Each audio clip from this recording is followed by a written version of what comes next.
je suis pas sur la planète Terre. Je suis sur une autre planète habitée par des humains. Mhm. C'est très futuriste, hein, comme par rapport à notre humanité, c'est très futuriste. Il y a des véhicules qui fonctionnent avec un système d'antigravité. Je vois beaucoup de... C'est une ville que je vois en fait, hein. C'est une ville avec... c'est pas vraiment des gratte-ciel parce que c'est pas très haut comme construction, mais c'est assez pointu. C'est avec des formes un peu d'arc de cercle pointu.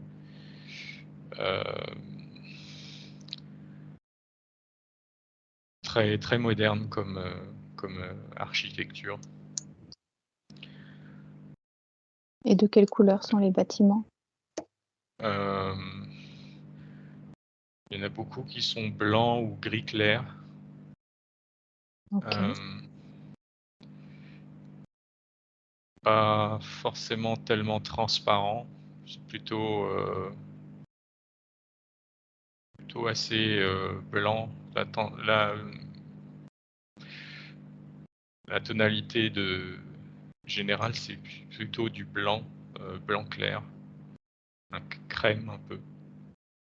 Mhm.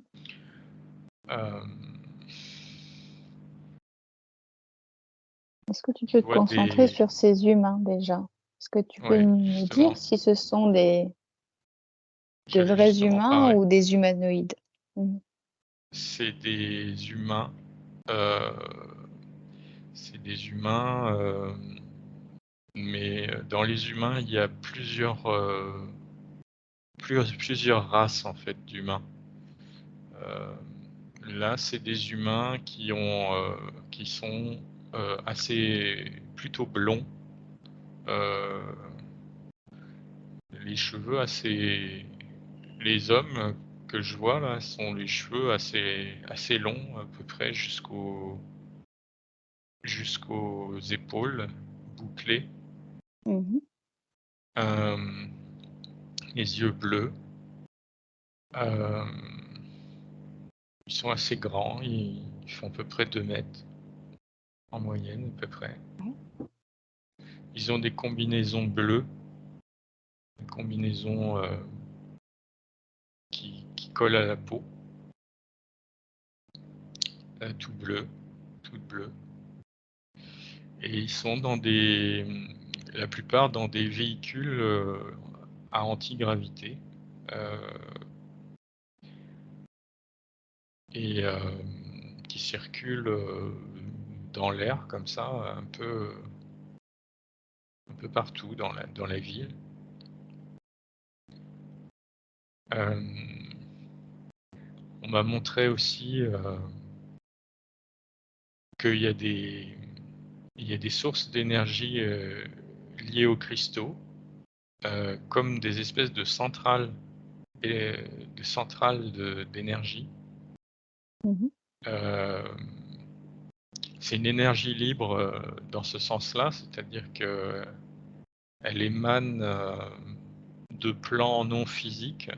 Cette énergie, elle est transmise à travers les cristaux dans le plan physique où se trouve cette humanité. Ok. Et cette énergie elle vient d'un plan où l'énergie est illimitée. Peut-être c'est une forme d'éther. C'est un plan où l'énergie abonde naturellement de façon illimitée. Et en fait, ce cristal, il sert juste à transporter cette énergie d'un plan de ce plan-là vers le plan physique où se trouve cette humanité. Et il diffuse cette énergie qu'il reçoit de ce plan éthérique. Donc il n'y a pas de production d'énergie, c'est juste un transfert d'énergie d'un plan à un autre, en fait. Et cette énergie est ensuite exploitée pour, par exemple, pour tous les besoins de cette humanité. Elle peut être transmise à distance, c'est-à-dire que en fait, il n'y a pas de câble électrique ou de réseau de transfert d'énergie. Il y a des systèmes de projection d'énergie autour de ce cristal. C'est des systèmes qui accumulent cette énergie et qui ensuite la projettent vers une destination pour être utilisée ensuite par le destinataire à distance. Donc c'est projeté et il n'y a pas de perte. Le transfert d'énergie est sans perte. D'accord. Et comment est-ce qu'on fait pour diriger l'énergie? C'est une forme de programmation qui dans ce système de projection. Il y a quelque chose de quantique dans cette histoire. C'est comme si, en fait, ouais, ça crée une harmonisation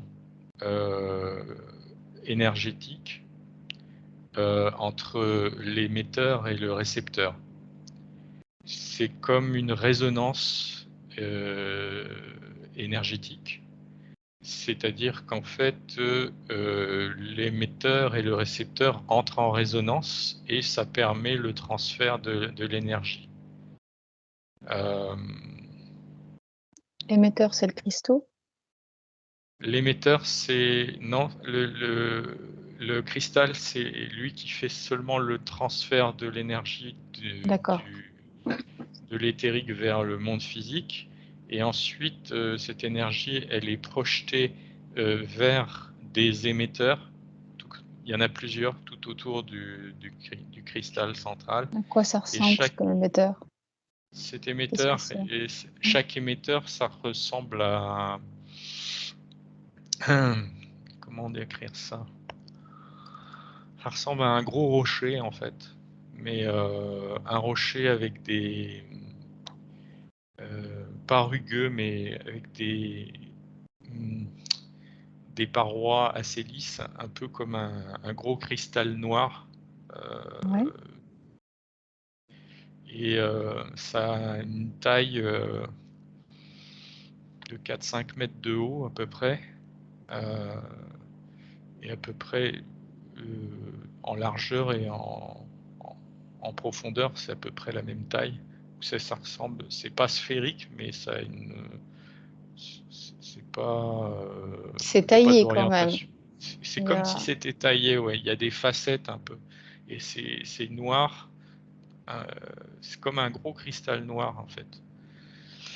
Et ça, il y en a autour du cristal de base, je veux Oui, dire. le cristal de base, il est énorme, hein. Il fait, je sais pas, peut-être 100 mètres de haut, Et c'est peut-être quoi? C'est plus. du cristal de roche ou autre chose? C'est un cristal artificiel, euh, D'accord. créé artificiellement. Il a une forme parfaite de cristal et il est translucide complètement. Euh, donc il est posé verticalement. Euh, Est-ce qu'il a une configuration atomique qui ressemble au cristal que nous on connaît ou ça n'a rien à voir? le plus proche, c'est le quartz, Mm. mais c'est pas du quartz. Mais D'accord. c'est comme un espèce de quartz artificiel, on va dire, pour Mm. simplifier. Ok. Et donc en fait, c'est quand même des espèces de cristaux, hein, les émetteurs. Ils sont noirs et ils sont disposés tout autour. Il y en a une dizaine à peu près. Mhm. Et ils vont émettre, chaque émetteur va émettre à plusieurs endroits différents, hein. C'est pas, vont pas émettre qu'à un seul endroit. C'est comme s'il y avait plusieurs émetteurs à l'intérieur. Et c'est un peu comme un système de distribution parce que ça, c'est des quartz principaux des missions. Et ça va envoyer vers des quartz secondaires, entre guillemets, qui vont comme pour simplifier, on peut dire un réseau électrique. Il y a la centrale électrique initiale. Ensuite, il y a des gros câbles principaux qui vont envoyer vers différentes régions. Et ensuite, plus localement, il va y avoir une redistribution encore avec des plus petits câbles. Ben là, c'est un peu pareil. Il y a des cristaux, les cristaux les gros blocs noirs là, ça peut être assimilé symboliquement aux gros câbles, mais après il y a d'autres plus petits cristaux qui vont répartir l'énergie plus localement, qui vont recevoir cette énergie et puis la répartir à nouveau. Et ils ressemblent à quoi ces petits cristaux? Tu peux nous les En décrire? fait, c'est le même modèle que le gros en noir, mais en plus petit. D'accord. Pratiquement, c'est la réplique, mais à une échelle plus petite. Ils font à peu près 1 mètre, en taille, quoi, dans toutes les directions, verticales, horizontales, profondeur. Tu les trouves où ces petits cristaux noirs là?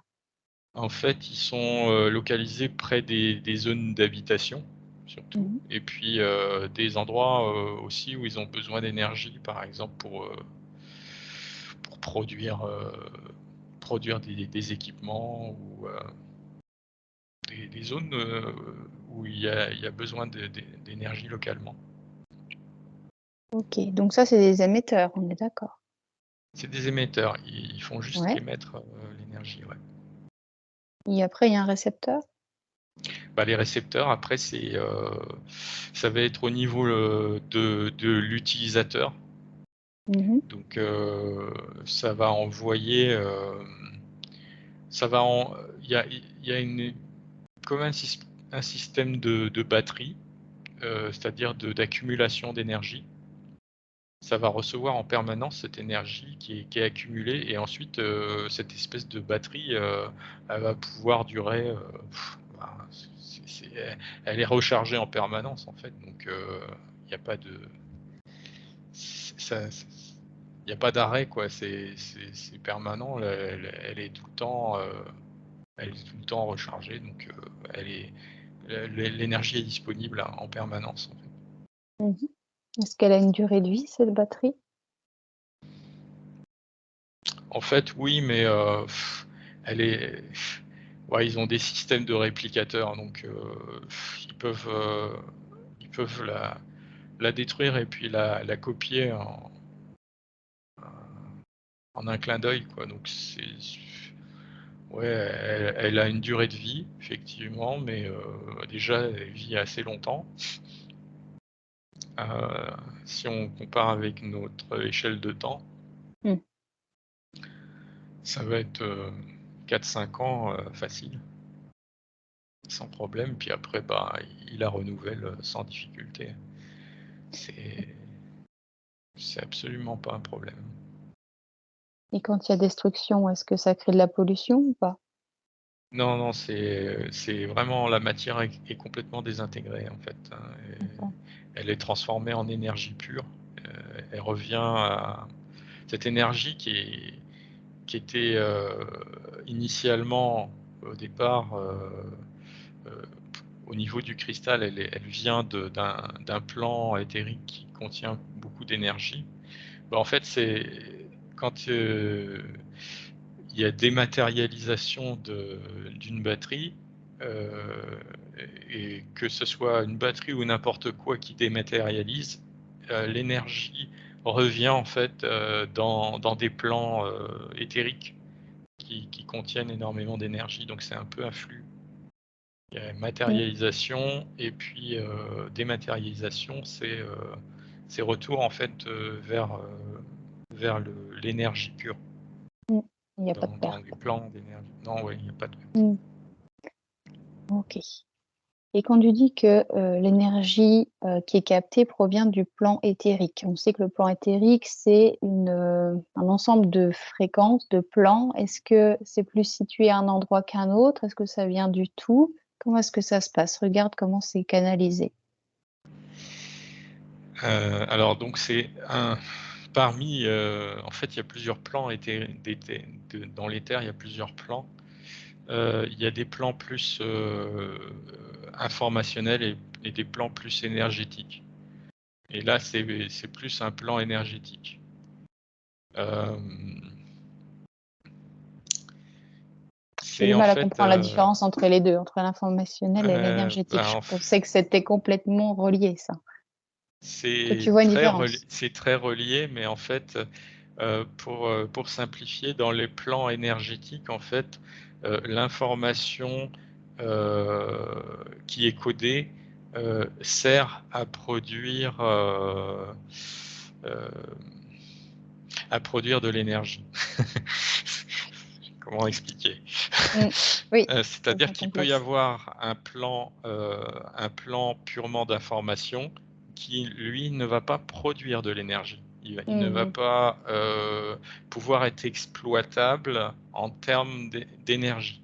Il va C'est que de juste contenir de l'information, voilà. l'information, C'est des codes. alors Mm. que c'est des codes, alors qu'il y a des plans qui contiennent à la fois de l'information et qui vont contenir une manifestation de l'information sous forme énergétique.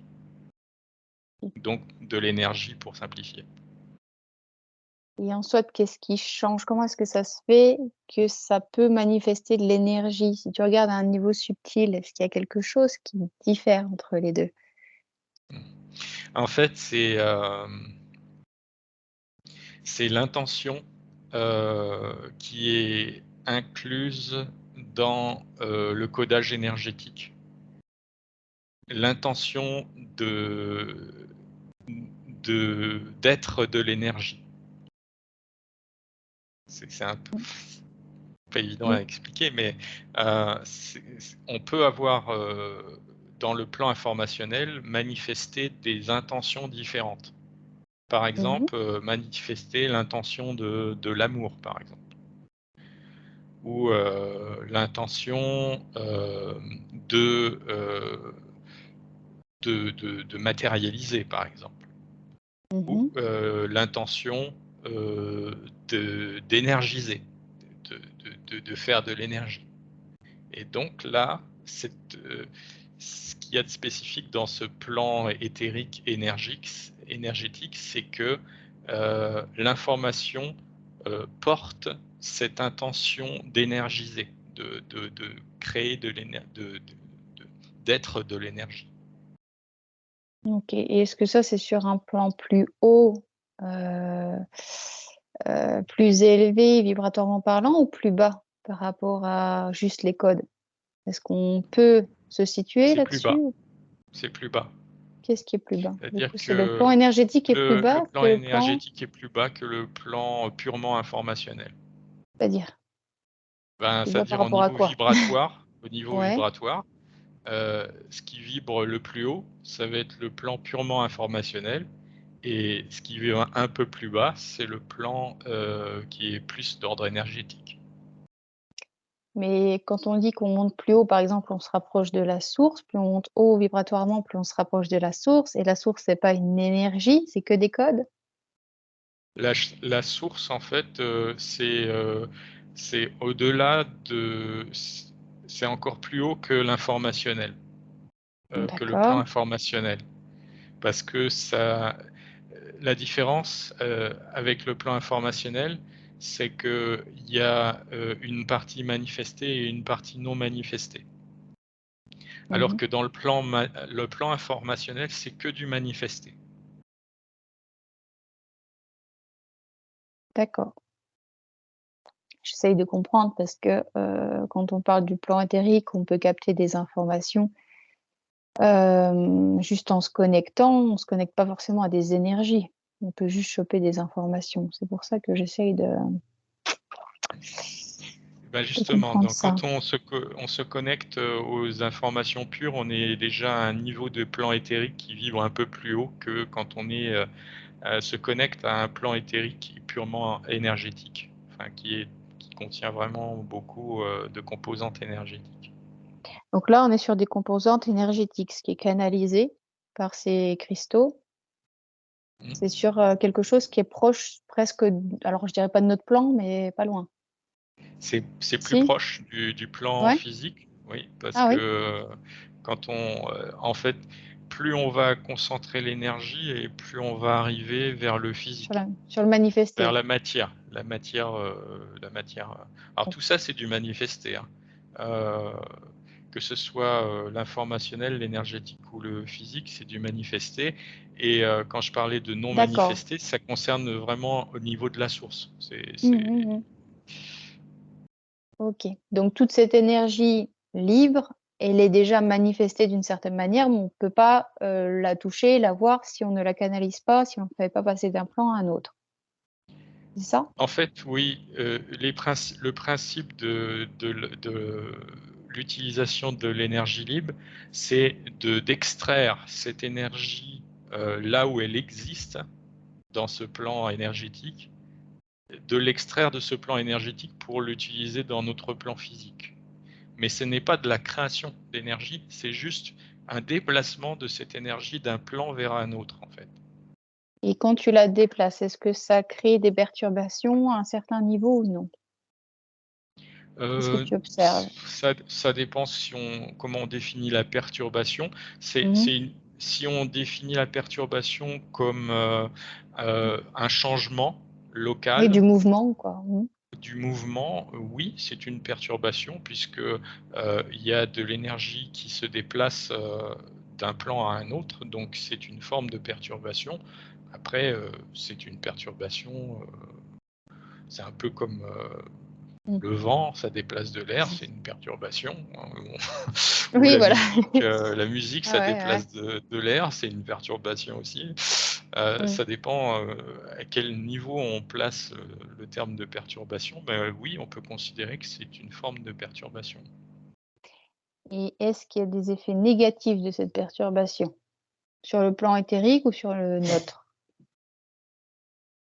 Alors, qu'est-ce que je qu'est-ce Pas que est-ce que tu cette définis comme énergie, négatif? Parce que là, la hem, notion de négatif, oui, ça veut tout dire, tout et rien dire, mais par exemple, quand tu prends de l'énergie à un endroit, par exemple du plan éthérique, est-ce que ça va créer une sorte de vide dans ce plan-là pour en apporter sur un autre?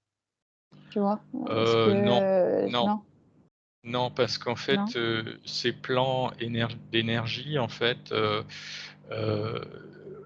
c'est, c'est une énergie illimitée. C'est-à-dire qu'il y a pas c'est c'est pas comme si en extrayant quelque chose, on va créer un vide, Mmh. c'est immédiatement Renouvelé. c'est immédiatement C'est renouvelé. Je ne sais pas comment Il y a expliquer. même pas C'est de vide pareil, en fait, hein, c'est donc comme si, par exemple, on prélève, une cuillère à soupe, d'eau dans l'océan.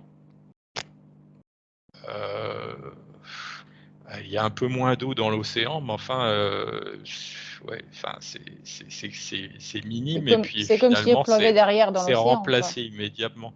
Oui, voilà, C'est donc c'est c'est cyclique, il y a toujours la même quantité, la même dose, voilà, donc on peut imaginer que c'est comme si c'était un océan d'énergie et qu'on en prélevait une petite, cuillère, à soupe. C'est rien du tout et puis c'est renouvelé immédiatement. mmh. C'est comme si, l'océan se remplissait automatiquement, dès qu'on avait Ouais, prélevé cette petite quantité, quoi. voilà, c'est ça. D'accord. Il y a comme une espèce de d'homéostasie, de ces mondes-là. C'est-à-dire que, bah, c'est Mmh. pareil, si nous, on nous prélève un peu de sang, dans le corps, ben, notre corps, il va reproduire un peu, le sang qui manque, il va le compléter, assez rapidement. Ben, à une échelle bien plus large que ça, dans ces mondes, énergétiques, s'il y a un peu d'énergie qui est prélevée, c'est compensé immédiatement, sans problème. D'accord, OK. Est-ce que tu peux vérifier une chose? Tout à l'heure, tu me parlais donc de l'espèce en question qui semblait être humaine. Tu les décris aux cheveux blonds, avec des combinaisons. Est-ce que tu peux scanner leur ADN pour remarquer s'ils sont de la race humaine ou une autre race? Parce que tu les décris un peu comme des Pléiadiens, et j'aimerais bien faire le... Oui, c'est vrai qu'ils Ouais. ressemblent un Ouais. peu à des Pléiadiens, mais Mm. c'est pas, non, c'est Pas pas des des Pléiadiens. Pléiadiens. Non. D'accord. En fait, dans les races humaines, il y en a énormément. Et il y en a beaucoup qui se ressemblent. Si on regarde physiquement, c'est difficile de, de voir une différence sur l'apparence physique et même sur la façon de s'habiller, parce que ils ont beaucoup des combinaisons comme ça, lisses, qui prennent la forme du corps. Et il y a beaucoup de races humaines euh, dans l'univers qui ressemblent, qui ont cette apparence physique. Mhm. Donc il faut vraiment aller rechercher au niveau de l'histoire, de l'ADN, de- du contexte stellaire pour avoir quelque chose de plus précis. Ok. Et donc là, ben, si on regarde au niveau de la zone où se trouve cette planète, alors j'ai la constellation du Taureau qui me vient. Mhm. Euh,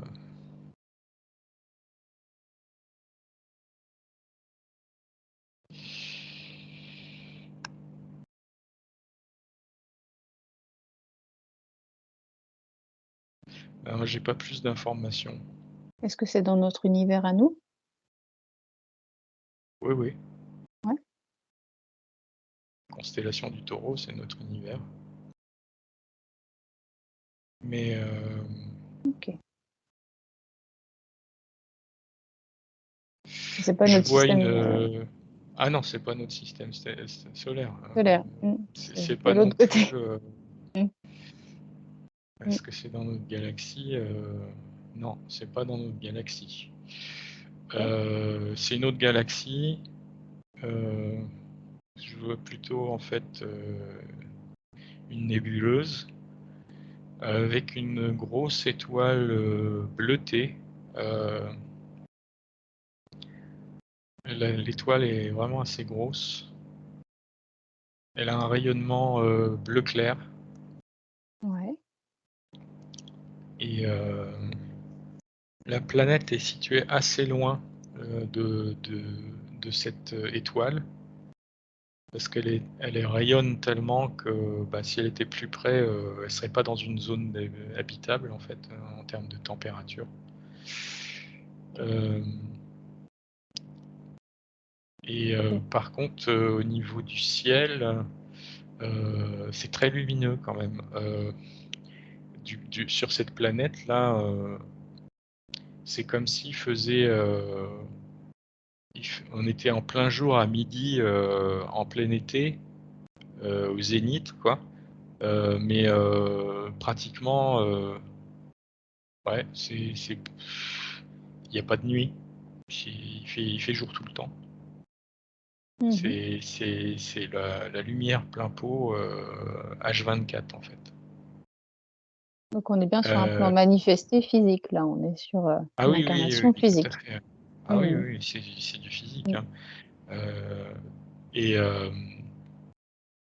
ouais, en fait, c'est une planète qui tourne pas sur elle-même, donc il n'y a pas d'alternance de jour et de nuit. D'accord. Elle est, bah, si elle tourne, mais elle tourne. Alors, est-ce qu'elle tourne? Non, non, elle tourne pas. Elle tourne pas. Elle est statique? Elle est statique et en fait, il y a juste Donc une partie de la planète qui est orientée vers l'étoile où il fait jour en permanence et puis l'autre côté de la planète, il fait nuit en permanence et OK. elle est quasiment pas habitée cette partie, nocturne. Hem, D'abord parce qu'il y a de la glace partout, il fait très froid et puis, ils y font, il y a quelques exploitations minières, quelques, activités, on va dire, genre scientifique, laboratoire, industrie, sur cette zone-là, mais sinon, pas grand-chose. Il y a presque pas de vie non plus, enfin c'est vraiment polaire quoi, on va dire et puis, ben, après il y a toute cette zone qui est en plein jour, en permanence. Hem Mmh. Est-ce que tu peux et demander si cette planète a un nom? Comment elle s'appelle? voilà, pas de nom, en tout cas, répertorié par l'être humain, de notre société, hein, alors eux, ils ont forcément, ils lui ont donné un nom. Mmh. Tu peux leur demander télépathiquement?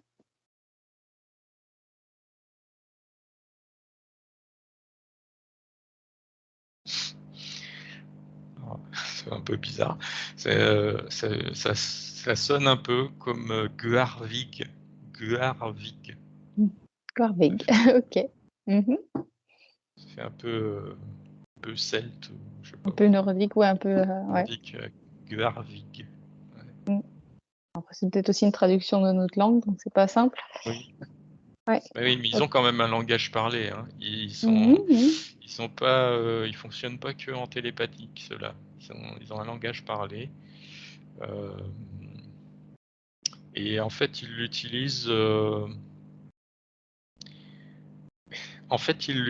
plus par nostalgie. C'est-à-dire, ils pourraient s'en passer complètement, mais plus pour garder leurs racines culturelles, ils s'en servent beaucoup pour, la littérature, la poésie, hem pour garder les contes, les choses anciennes de leur, civilisation.